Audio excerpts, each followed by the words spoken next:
I can still hear the echo of that gunshot in my head, as if time froze the moment the sound tore through the air and shattered everything I thought was safe. My wife, Emma, was standing on our porch with our 6-month-old daughter pressed against her chest, smiling as the baby tugged playfully at her hair. It was an ordinary summer evening, warm, calm, filled with the scent of freshly cut grass. And in one instant, that peace was destroyed.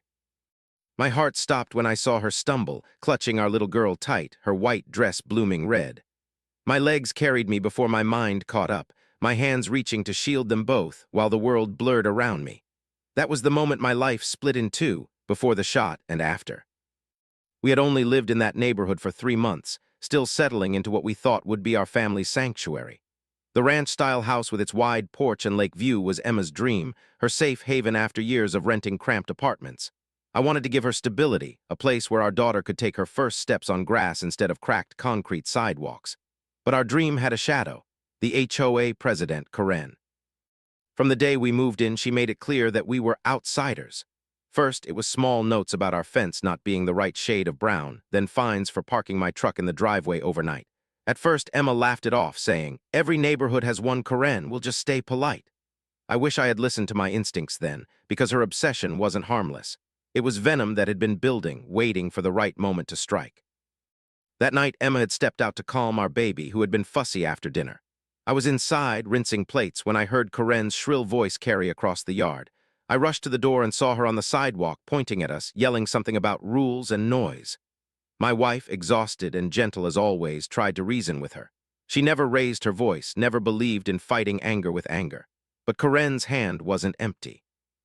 There was a gun, small but glinting under the porch light. I thought it was a bluff, another way to intimidate, until she pulled the trigger, until the crack of death shattered the night. I remember the baby's scream mixing with my own as Emma's knees buckled. I grabbed her before she hit the ground, cradling both her and our daughter. The warm blood spread across my arms, soaking my shirt, dripping onto the wooden porch steps. She was still breathing, gasping, her wide, terrified eyes locked on mine. "Take care of her," she whispered, her voice so faint I almost thought I imagined it. I pressed my hand over the wound, begging, screaming for help, my throat raw. But Karen didn't flinch. She stood there with the gun trembling in her hand, her face twisted not in guilt, but in some self-righteous satisfaction, as if she believed she had done nothing wrong. Neighbors began to emerge from their houses, some screaming, some frozen, but nobody dared approach her. Nobody stopped her. The ambulance took 15 eternal minutes to arrive. 15 minutes of me on my knees, pressing against Emma's chest, praying for a miracle while my daughter's cries pierced the night. By the time they pulled into the driveway, Emma's lips had turned pale, her eyes fluttering shut. They loaded her onto the stretcher, but her hand slipped from mine as they carried her away. I wanted to follow, but my baby's tiny hands were gripping my collar, refusing to let go. So I stayed, standing in the blood of the woman I loved, staring at the woman who had taken everything from me. Karen was calm when the police arrived, as if she believed her position as HOA president gave her some kind of immunity. It was self-defense, she claimed, waving her arms with dramatic flair. She said Emma had threatened her, that she feared for her life. Lies, every word a twisted knife into my chest. But what burned me more was the hesitation I saw in the officers' eyes. They knew Karen. They lived in this neighborhood too. They weren't rushing to handcuff her. They weren't treating her as the murderer she was. In that moment, I realized something chilling. She thought she was untouchable. And maybe, just maybe, she was right. To everyone else, I was just another resident, another face. They didn't know who I was. They didn't know the authority I carried. They didn't know that I was an assistant commissioner with the power to unravel her entire world. As I held my baby close and watched Emma's ambulance fade into the distance, something inside me hardened. I felt my grief turn to fire, my pain sharpen into purpose. Karen thought she had silenced us. She thought her title, her lies, her smug connections would shield her from justice. But she had no idea who she had crossed. She hadn't just shot my wife. She had declared war on a man who had vowed to protect his family at all costs. And I swore then and there, under the cold glow of that streetlight, that I would make her regret every breath she took from this moment on. This wasn't just about revenge. It was about justice. For Emma, for my baby, for every tear, every sleepless night, every drop of blood spilled on that porch. Karen thought she was the queen of her little HOA kingdom. But soon she would learn that even queens can bleed. The hospital smelled like antiseptic and despair. I paced the cold tiles of the waiting room, clutching my daughter against my chest, her tiny body trembling with every hiccup of her sobs. I kept pressing my lips against her hair, whispering, "Daddy, here, Daddy's got you." But deep inside, I felt like I was lying because I couldn't protect her mother. I had failed. Every second that ticked on the wall clock behind me was a reminder of that failure. I wanted to break it, smash the clock until time itself stopped mocking me. When the doctor finally came out, his face told me the truth before his words could. His eyes were heavy, his shoulders slumped under invisible weight. "We managed to stop the bleeding," he said, voice soft, "but she's critical. The bullet lodged near her spine. If she survives, she may never walk again." Survive, may. Those words gutted me like knives. I wanted to scream at him, demand certainty, but I knew it wasn't his fault. He wasn't the monster, he was just the messenger. I nodded stiffly, holding my daughter tighter, as if by anchoring her against me I could keep our family from shattering completely. I was finally allowed into her room. Emma lay pale against the sheets, tubes and wires tethered to her fragile body. Her chest rose and fell shallowly, her lips cracked, her eyes barely opening when I whispered her name. For a moment I thought she didn't recognize me. Then her trembling hand lifted slightly, just enough for me to press my fingers against hers. "She's okay," I choked out, motioning to the baby. "She's safe, we're safe." But even as I said it, the lie burned in my throat. We weren't safe, not with Karen still walking free. Not with the system hesitating to put her in cuffs because of her neighborhood power games. That night I stood by the window of the hospital room, staring at the city lights and the weight of who I was pressed down on me. Assistant commissioner, it wasn't just a title. It was a responsibility, a weapon. And until that night I had never thought about using it for myself. My whole career I had been taught to keep professional distance, to enforce the law fairly, to never let personal matters cloud judgment. But this wasn't just personal, it was survival. It was about making sure Karen could never raise her gun at my family again. If the law hesitated, then I would not. The next morning, I handed my daughter over to Emma's sister, who had rushed in from 2 towns away to help. I kissed Emma's forehead, promising her that I'd come back soon, promising her that this wasn't the end. Then I walked out of that hospital, not as a grieving husband, but as a man with a mission. Every step felt like I was walking into battle. And maybe I was. At the station, whispers already circled. Word had spread that the assistant commissioner's wife was the victim of a shooting. Some officers avoided my eyes, others offered weak condolences. But I could feel it, an undercurrent of unease. Karen wasn't just a random homeowner. She had connections, friends in politics, people who owed her favors. She had donated to campaigns, hosted charity events, held power over people who didn't want their dirty laundry aired. And already I could see how that web was tightening around her. Reports were being softened, statements delayed. Self-defense was being floated around as if it were fact. I sat in my office, staring at the file that should have condemned her. Witnesses had heard her screaming. They saw her point the gun. They saw Emma unarmed, holding a baby. But somehow the statements that had reached my desk were watered down, hesitant, unclear. It was deliberate, a cover forming before my eyes. My blood boiled so hot I thought my veins might burst. I slammed my fist against the desk so hard a picture frame fell to the floor and shattered. Enough. If they wanted to protect her, I would tear down every shield she had, piece by piece.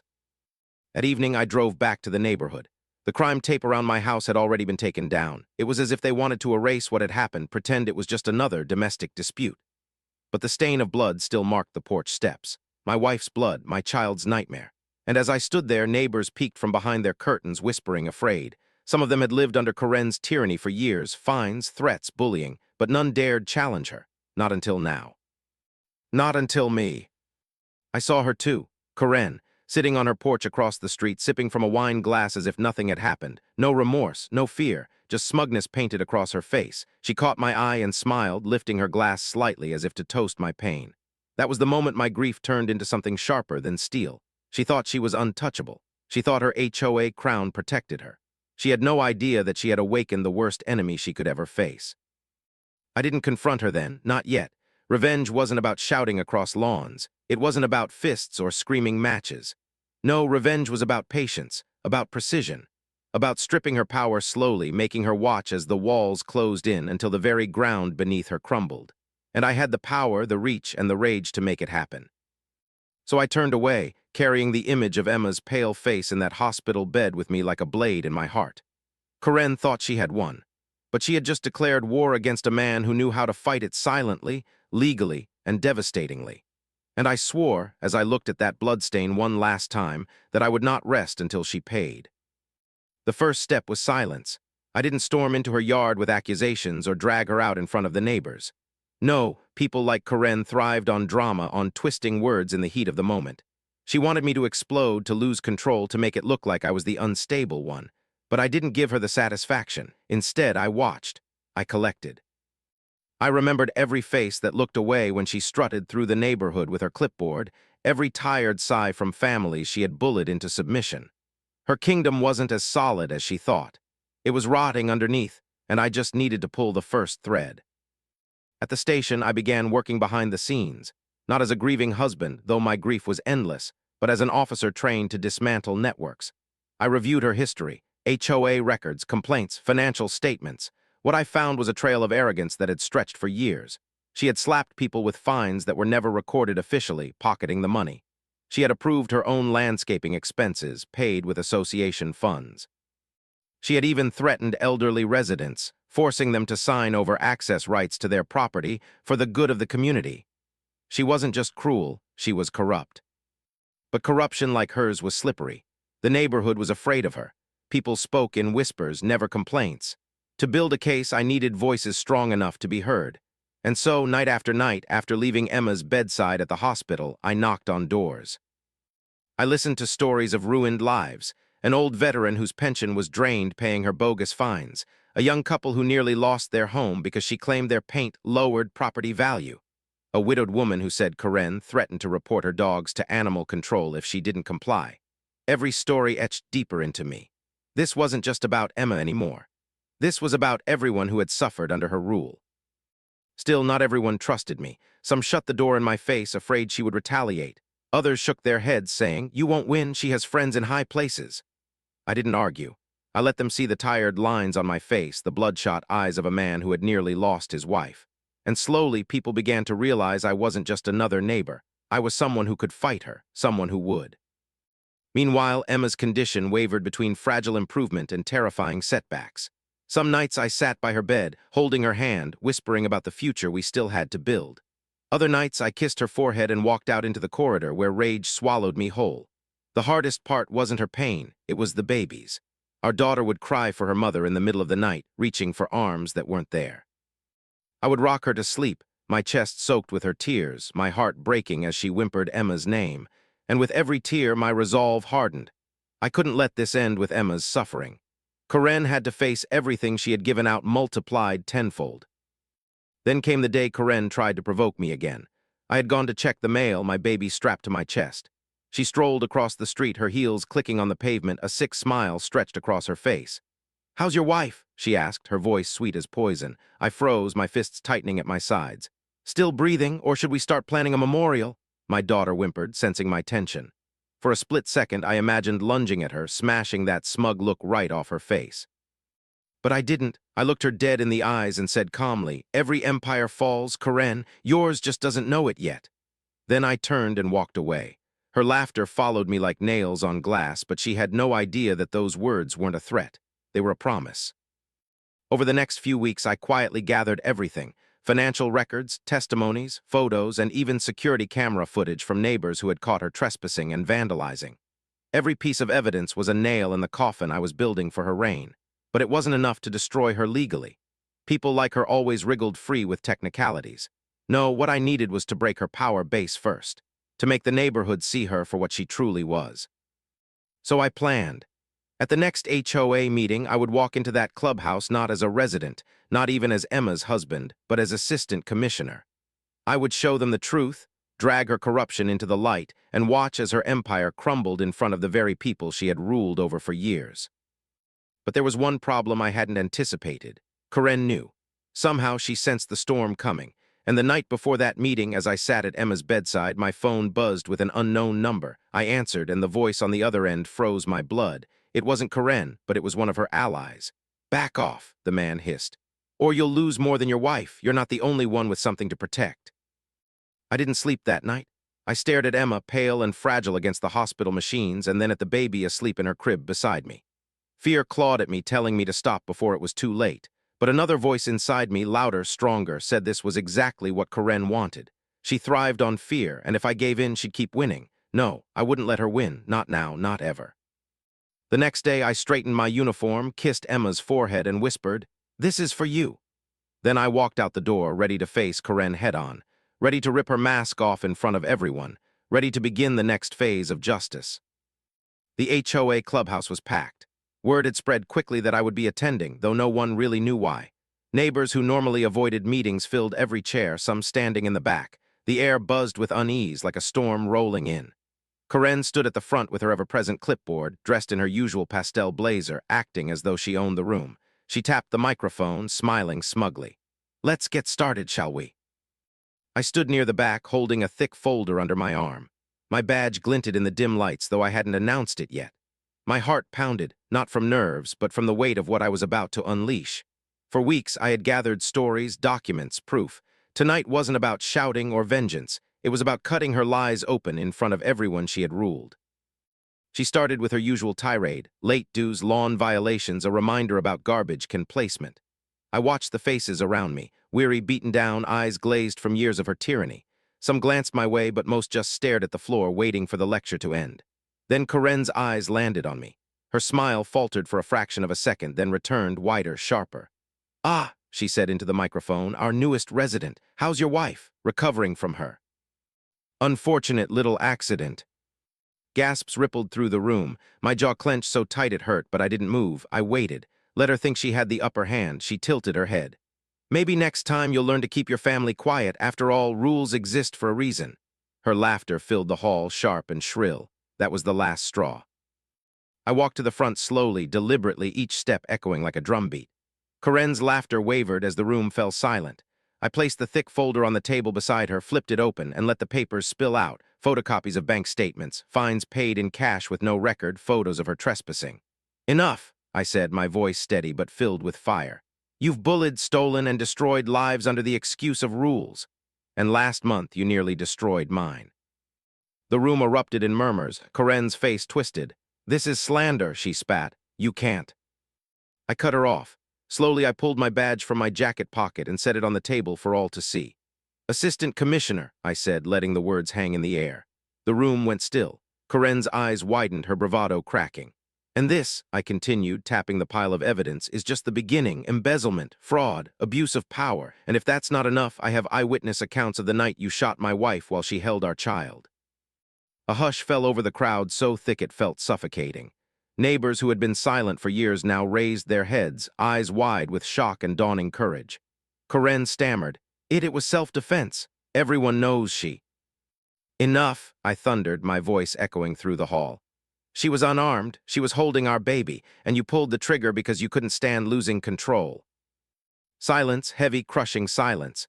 Then from the back of the room, a voice spoke. "She fined me $5,000 for painting my shutters." Another followed. "She told me she'd have my dogs taken if I didn't pay cash." More voices rose, dozens of them, pouring out years of pain, fear, and anger. One by one, they turned against her until the room became a chorus of accusations.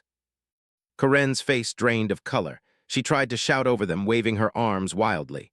"Lies, all lies, you're all just ungrateful." But her words were drowned out by the roar of voices, the sound of a community finally breaking free of her chains. I stood there, not gloating, not smiling, just letting it all happen. This wasn't about me anymore. It was about every person she had trampled on. When the chaos reached its peak, I raised my hand and the room quieted.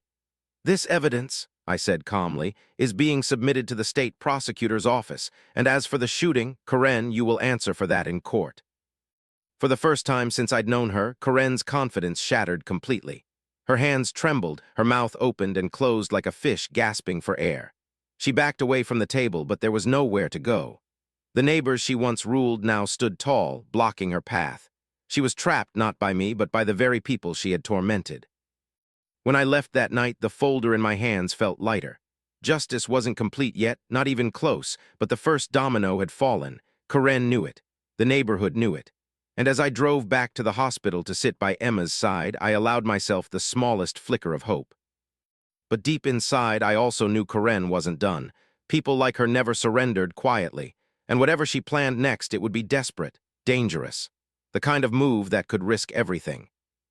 And I was ready. I sat by Emma's bedside that night, watching the faint rise and fall of her chest. Machines beeped steadily, each sound both comforting and terrifying. I held her hand, whispering everything that had happened at the meeting, though I wasn't sure if she could hear me. "They saw the truth, Em," I murmured, brushing hair from her forehead.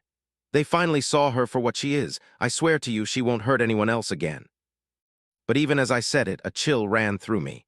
Karen wasn't the type to crawl away and accept defeat. Humiliation only made people like her more dangerous.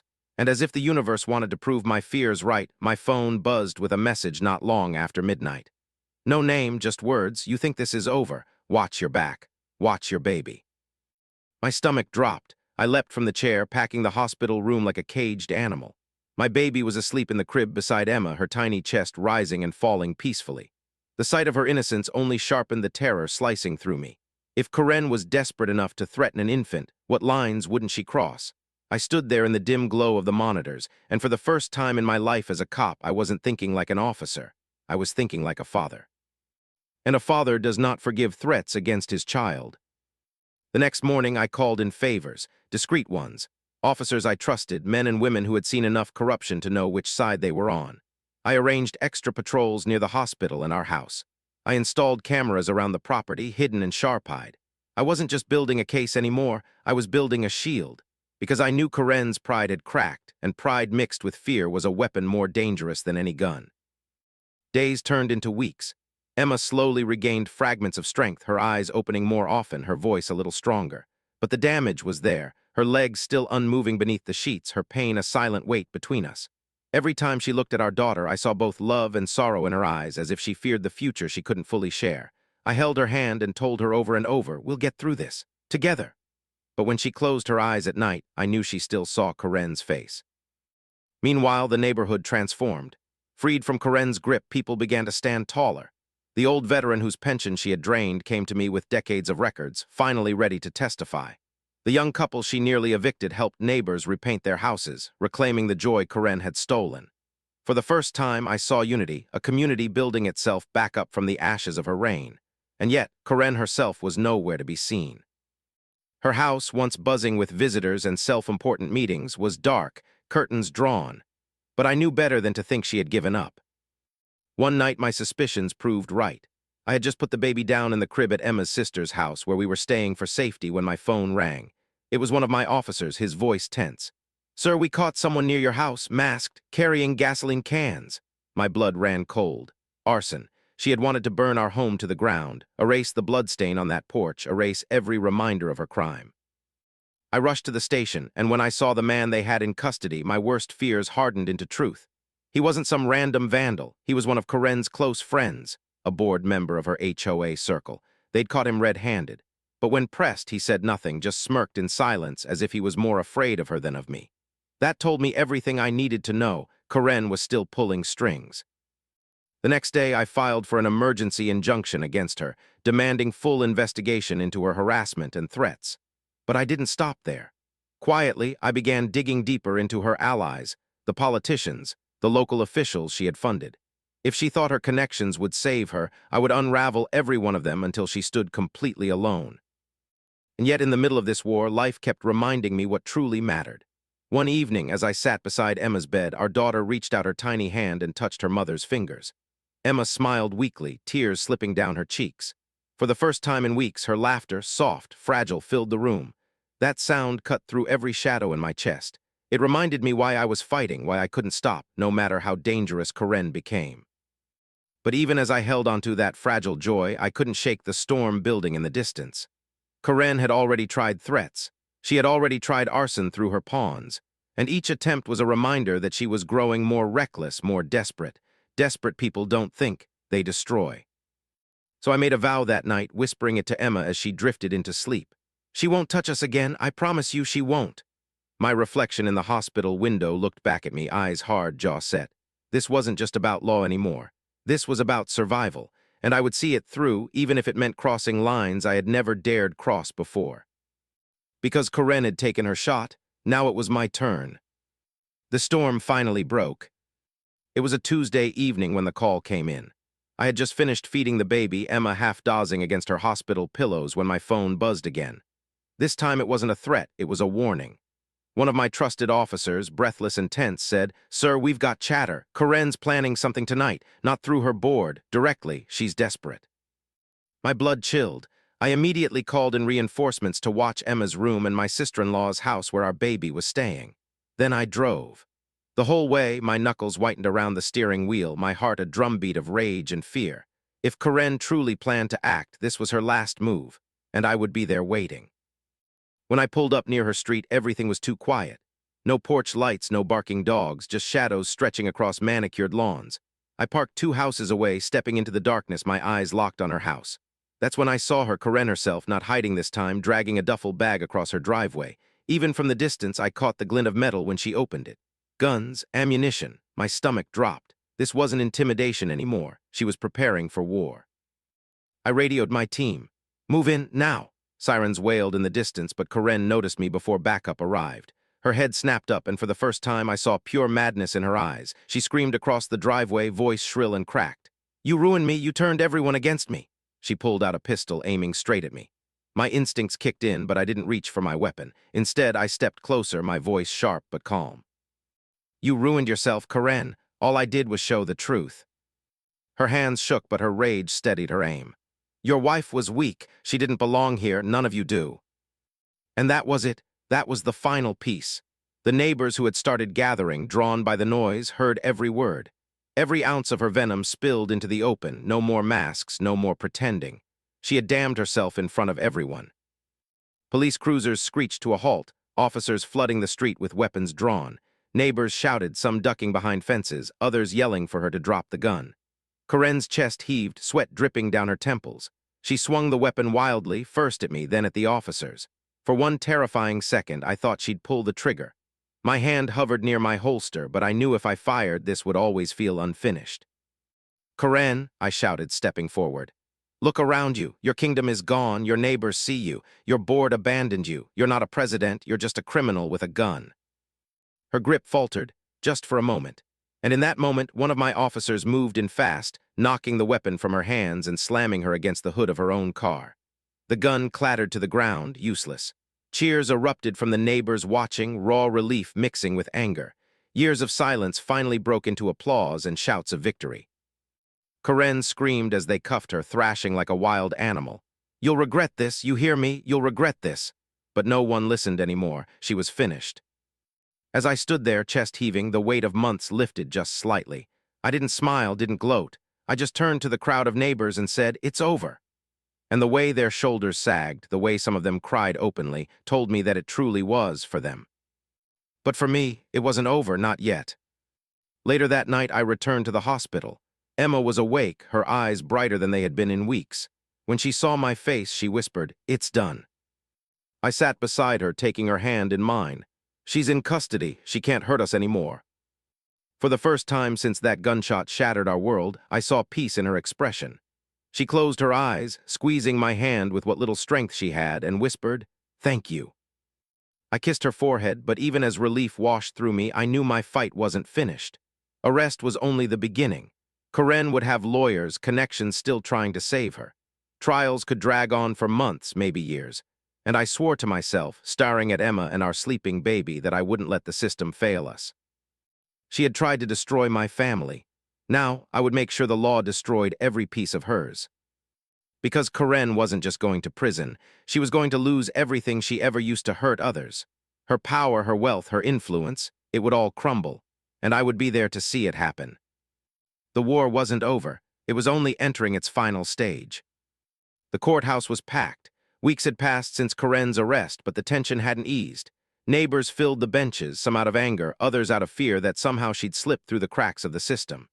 Emma sat in the front row, her hand resting protectively over our baby's blanket-covered legs.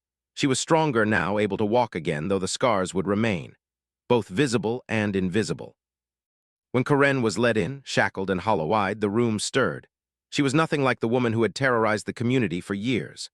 Gone was the ironed blazer, the smug smile, the self-proclaimed authority. Instead, she looked small, pale, almost pathetic. But the venom was still there. Her glare found me instantly, a flicker of that same hate that had once pulled a trigger and nearly stolen my family. The prosecutor laid everything bare. The threats, the harassment, the abuse of power, and finally the attempted murder. Neighbors testified one by one, their voices shaking but firm. Some cried as they recounted years of fear, of fines that drained savings, of threats that silenced them, of Karen showing up at their doors uninvited, wielding HOA bylaws like weapons. For the first time, their suffering was public, undeniable. When it was my turn to take the stand, I walked slowly, every step heavy with memory. I spoke not as an assistant commissioner, but as a husband and father. I told them about Emma crumpling to the ground, blood staining her dress while our baby screamed in her arms. I told them about the hospital nights, the surgeries, the whispered prayers that she would live.